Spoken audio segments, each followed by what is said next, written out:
ont été prises par le gouvernement dans le cadre de la lutte contre la propagation du virus. Beaucoup apprécient diversement cette mesure. Certains pensent que ces mesures-là ne sont pas suivies d'accompagnement. Quels sont vos conseils à la population par rapport à ces mesures? Oui, je vais dire que j'ai vraiment salué le discours de notre président, de notre chef de l'État, M. Faure Gnassingbé. Et j'ai apprécié la manière dont ils ont débloqué cet énorme fonds pour venir en aide à la population. 400 milliards, c'est beaucoup d'argent pour le Togo. Le Togo n'est pas grand. Je vous dis la vérité, si 400 milliards peuvent être vraiment à la disposition de cette nation, ça va faire beaucoup de choses dans ce moment, dans ce temps.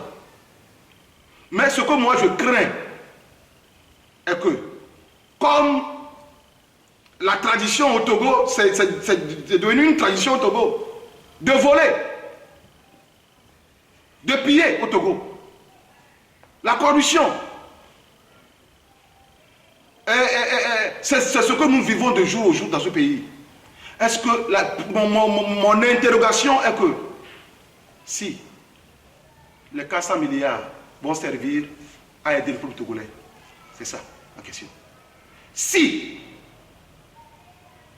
les 400 milliards vont servir à aider le peuple, c'est ça ma question.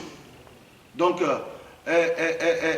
par rapport à la maladie même, je demande au peuple togolais, comme le Seigneur vient de le dire, de se repentir en ce moment. C'est le moment de se repentir.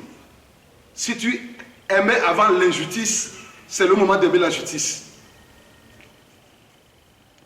Si tu aimais, si tu étais un corrupteur, comme l'autre là, comme Zaché, qui était un corrupteur, le jour qu'il a vu Jésus, il a dit à Jésus, je vais donner une partie de ces biens que j'ai rapinés aux pauvres.